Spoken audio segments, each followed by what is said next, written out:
On the Zoom line with me today is Darrin Utynek, CEO of Bernie's Book Bank and also a resident of New Trier Township. Darrin, how are you today? I'm doing well. Thanks, Jack, for having me on. Glad to. Let's cover the important topic first. I want to know how you and your family are faring during the pandemic. Well, thanks for asking. We've been very fortunate. We haven't been hit. None of our family or extended family members have been hit by this horrible pandemic. It's been a little tricky with me being at work, but my wife and son are doing well. How about you? Is your family doing okay? Thank you. Yes. So far, we're just fine. Everybody's doing well. So that's very grateful for that. Thanks for asking. Absolutely. How's the team at Bernie's getting along? I know this has had to be kind of a challenge for the last 9-10 weeks now. Yeah, it's obviously, I think this is going, this is obviously something nobody's ever experienced. And for us, I couldn't be more proud of our team. Knock on wood, and I hate to say this out loud because I don't want to jinx us, but none of our team members have been impacted by COVID or their family or loved ones. And so we've been really fortunate throughout the whole pandemic to not have to experience what a lot of people who were deemed essential and have been working have gone through. So we've been very fortunate and very lucky. So we're in about week 10 of this stay at home. It's for context, we're recording this on May the 27th, 2020. And your organization depends a lot on volunteer labor and outside donations of children's books because that's what you do. How have you been able to, I think you've done an amazing job from my vantage point. How have you pivoted the organization so quickly to keep things going when most things are locked down, Darrin? Well, thank you for that compliment. It's greatly appreciated. I think the one thing we did right away, and this is a credit to our board, and I think the way that our organization has been built was when the governor's orders came out, which you said 10 weeks ago, it seems like that was 14 years ago at this point. But we really took a strategic look to see if we were essential and not necessarily to make ourselves relevant, which I think a lot of nonprofits had to do because it was such a scary time for nonprofits, especially. Funding was questioned, volunteerism was going to be questioned. And what we saw right away was a demand for books. Partners started reaching out to us almost immediately. And it sounds like it was 14 years ago, but I was just talking with somebody the other day. If you remember correctly, a lot of the schools canceled for 2 weeks, and then they were going to plan on doing a spring break either in those 2 weeks or on the book end of them to give themselves 3 weeks, and they were going to come back to school. That's how this started for us, is how do we bridge a gap there of 3 weeks? And then when schools decided to close, things really became interesting because we became more and more essential. And the partners started reaching out to us. We actually started seeking out different partners because we saw a need that was growing. And that's really how we began pivoting our plans. And the hardest part about that was matching production levels, which you spoke about earlier. We typically do about 6,000 volunteer hours a month. We have about 40,000 volunteers annually to our facility. They produce about 3.3 million books. We're unfortunately unable to have any of those volunteers in right now. And so when we made the pivot and when we wanted to be nimble enough that we could respond to this growing demand, we brought our team in-house, and we have 40 strong team members, and started producing for those first 2 weeks the way we normally would, which is we were breaking down the books by age-appropriate levels and distributing them. And then what we did is we made the decision to go to what we call family packs. And a family pack really covers birth through 6th grade, a bag of 6 books that we can hand out to families in need right now and hopefully cover multiple students. If it can't cover multiple students, it can cover a family in the aspect of parents can read with their children or siblings can read with each other. And that's helped us because we can produce those at a much faster rate than we could if we, without the volunteers here. And so our team has been, and I can't speak highly enough about them, has been just incredible at producing those family packs. It's great. And I was talking with Carol Collier on the phone from your organization last week, and share with us an amazing statistic that she shared with us that blew my mind when we were on the phone, what you folks have been able to do in just literally a matter of weeks with book distribution. Yeah, so going back to that first week that we decided that we were going to be deemed essential and that there was going to be a need, we distributed 40,000 books that first week of COVID. And to be honest with you, Jack, I thought, wow, we've reached the high water mark going out of the gates. I thought the team was so energized and inspired that we would never do more than that. And I'm super proud to tell you that as of Friday, we distributed over 300,000 books now. That's mind-boggling, and you got some great publicity on WGN television, which I was very glad to see. Yeah, so we've been actively, out in the community, which has helped, and people are starting to recognize that. And one of the things that we tried to do was, we think a little bit differently here at Bernie's Book Bank. We want to run like Google runs. We want to be as efficient as them. We want to be like Walt Disney when it comes to the volunteer experience. We don't view ourselves as a nonprofit. We view ourselves as an organization that has a strong mission. And one of the things that we did was we started reaching out to other nonprofits to see how best to partner with them in this time of need. And a couple of those interesting partnerships have been the Northern Illinois Food Bank, which, if you've been following anything, the food banks are, I think, the gold standard right now when it comes to a COVID response. For sure. And we've been able to partner with them. We partnered 2 weeks ago. They did what they call a pop-up market at Great America, where they had over 3,000 families drive through and pick up food. And we partnered with them to provide books to those families as well. And we're doing another one this Saturday with the Northern Illinois Food Bank in Joliet. And we hope to kind of follow these through, because one of the things that we found pretty early on was the best way to get to these families that need these books more than ever right now is to follow how they're getting the food distributions. And so that's how our model has changed. We normally go through the schools, but we've been able to partner with a lot of schools because those have transferred over or transformed themselves into distribution meal sites. And so that's where, with the CPS partnership that we have, which is strong normally, we've been able to partner with them, and we think we're going to provide close to 200,000 books just to CPS. That's phenomenal. And what a great strategy to connect the food distribution with the book distribution. That's brilliant. I love it.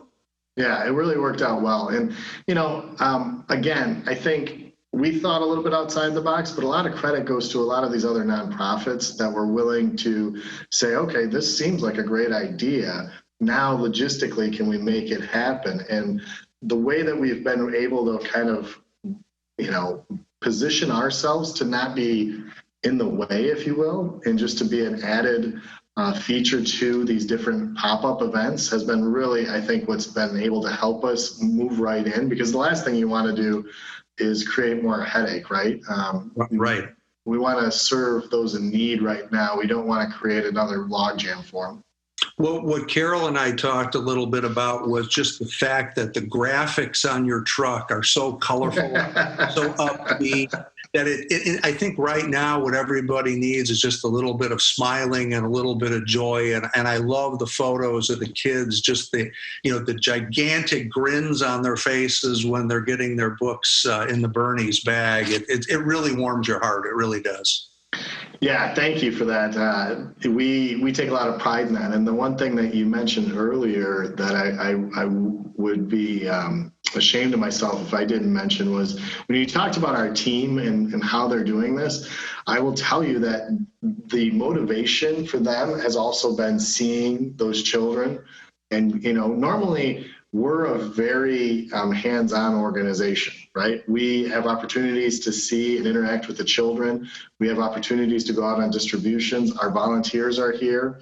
So without that, the team, needed some motivation and being able to see these pictures and actually go out. When we went to these pop-up events with the Northern Illinois Food Bank, and you get to see the emotion on people's face and how thankful they are, not only to receiving food, because obviously that's clearly more essential than our books, but then to see how thankful they are that there's some books for their children.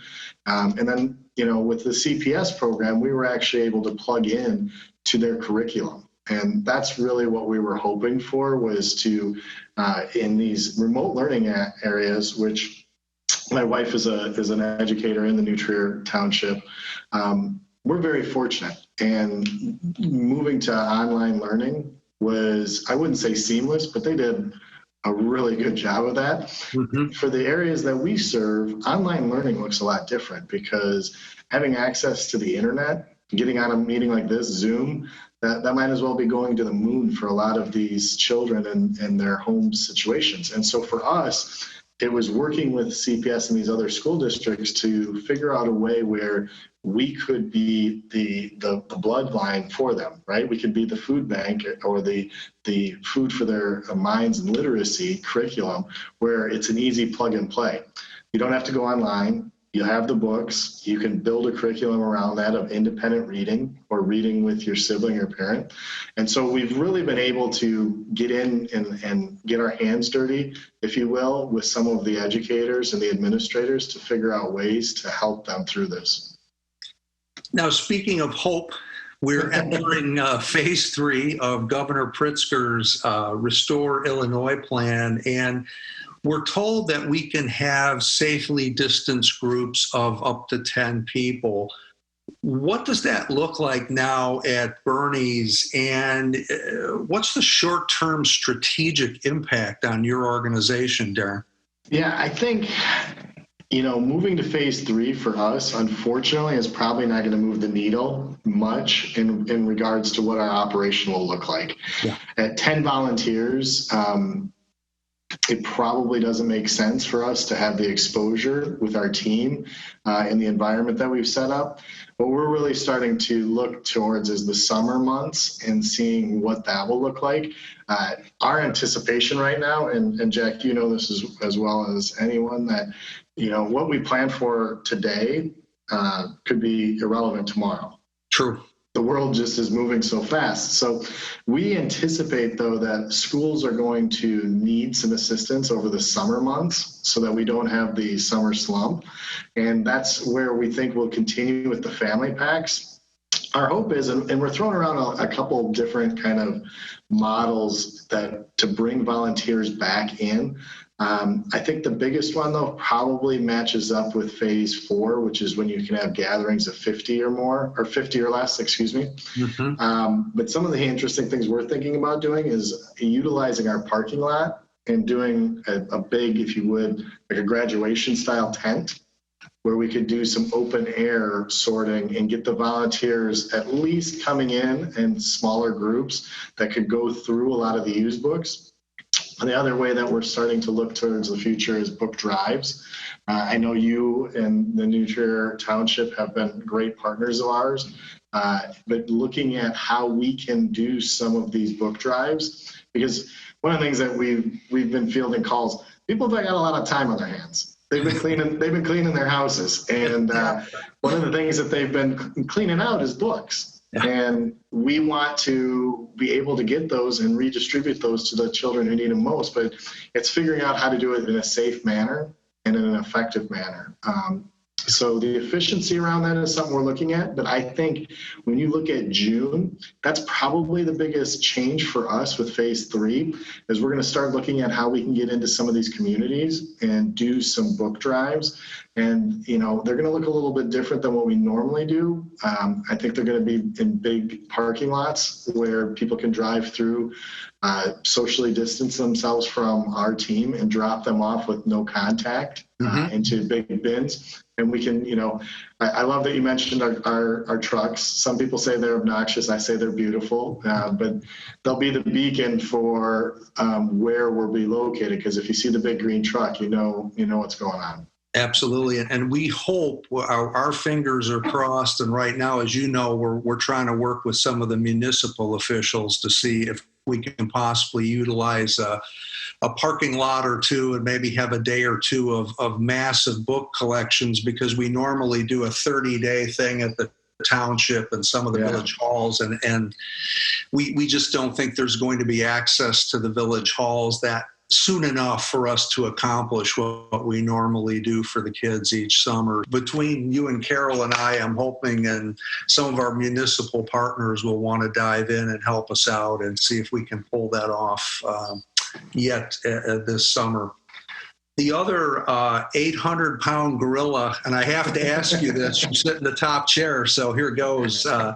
Fundraising, cash flow, what does donor development look like in 2020? Yeah, that is the biggest gorilla in the room for, I think, nonprofits right now. And, I'll be honest with you, when this happened, it couldn't have come at a worse time for Bernie's Book Bank. We run lean just like a lot of nonprofits, and we budget around normal commitments that we have made by our partners, whether they be individuals, foundations, or corporations. But we also budget around special events. And we had one of our biggest special events was planned for May.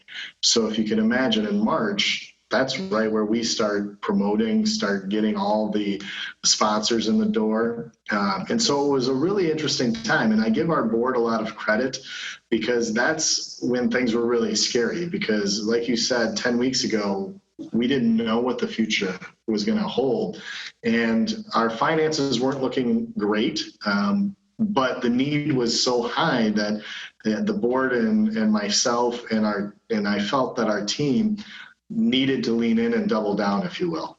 I made the joke, if this was going to be the way that we were going to go down, I wanted every book out of this place. And our board really responded well to that. And then what we found was there was when the need was being met and we were out in the public, we also launched a campaign called Change Their Story.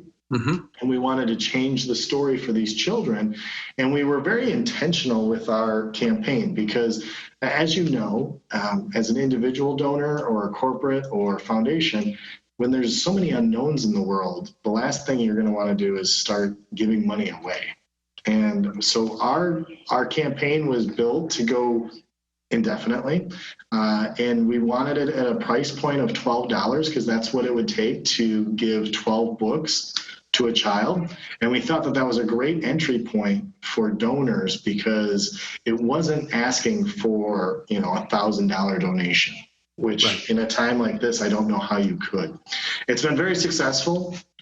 We've been able to raise some money. And then the other thing that we've been able to see is a lot of our partners, as our COVID story has kind of written itself, we obviously have been speaking with them.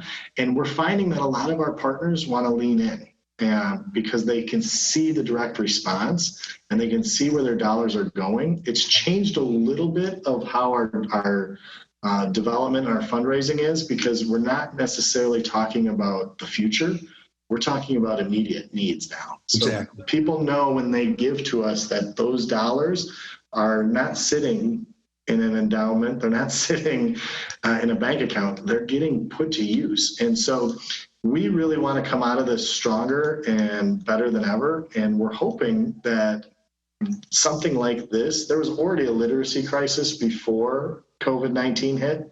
There's going to be a literacy crisis after COVID-19 is figured out, but we're going to work our way through the whole thing. And hopefully in the end of this, we'll come out financially more stable. I've always been, in fact, Brian Floriani was one of the first guests on this podcast. Oh, really? Years back. And his passion about reading readiness and the history behind why your organization started, it's actually caught on. And I talk to people, and in my role in communications, I get very wonderful emails from people. Hey, like you said, now I'm cleaning out my basement. I've got friends from grade school, high school that know I'm affiliated. Aren't you working with Bernie's? We got books to get rid of. We want to get them out of here. Our kids are grown. So it's caught on. The passion has caught on. People get the fact that there is a big learning gap, and like it or not, we have to acknowledge it. And Brian's passion, you just listen to the podcast, you hear it come out of him, and it's very impressive. And that would segue into what I usually try to do, is to have people understand if they want to help. And I know we have a lot of generous people, not only in the North Shore, but across the whole listening area. What are the best ways they can help? What do you need right now, Darrin? Well, there's actually a variety of ways people can help. And the first and the most obvious is by a financial donation to us. The Change Their Story campaign can be found on our website. It can be found on all of our social media channels. It's a $12 ask, and obviously that would be a huge help for us. But there's other ways that people can get involved with us. One of the biggest ones is awareness. And so if they're able to follow us on social media, like our posts, share our posts, with the Change Their Story campaign, we built it so it was give $12 and tell 12 friends to do the same. And we would make COVID, this would be a joke. We would be able to give all the children we wanted books if everybody were able to do that. And it follows suit with the communications. So if people are able just to share our story, like you said, one of the things that we pride ourselves on is our brand and awareness around what we do. So it doesn't necessarily have to be a financial contribution. If you can share our story and you think that it's, of value to your friends, coworkers, network, we find that helps. That's going to lead us to something positive. And the last one is, keep track of what we're doing, because at some point in time, we are going to go out and do some book drives. We are going to go out and do some virtual fundraising, maybe. We're working on that. And we're going to do some events down the road. So again, I think anybody who's listening and wants to get involved, the best way is to go to our website, start seeing what we actually are all about, our mission. And then from there, really just sharing your thoughts with the world. Okay, we will put some links to the website and your social media channels, and we will put the news out about this in our Dispatch e-newsletter, which I encourage everyone to sign up for and subscribe to. Comes out every other Friday, sharing good news about people like yourself, Bernie's Book Bank, and other great partners in the township. Any closing thoughts before I let you get back to running a massive operation, sir? No, Jack, I would like to thank you and all the listeners. The response to what we've been doing has been tremendous. It really helps motivate our team. And, I think stuff like this, when they get to hear that our message is being distributed and people are interested in what we're doing, it only makes the engine here go faster. And like I said, I'm so incredibly proud of our team of 40 strong for what they've been able to produce without our volunteers. We miss our volunteers. So if you're a volunteer out there listening, we're working hard. We miss you just as much as you miss us. But all those thoughts, all those emails, all those notes we get, keep them coming, because they don't fall on deaf ears. The team really appreciates that, and I think it helps power what we're doing. Well, what I look forward to is when this crisis is behind us and we can go back to using our bins in the new Trier Township hall and kind of get life back to a little more normalcy. But in the interim, we're going to power on and get the word out. And I appreciate everything you do and your time on this podcast this morning, Darrin. Okay. Thanks so much, Jack. Be well. Okay, you too. Take care. Bye-bye. Bye-bye.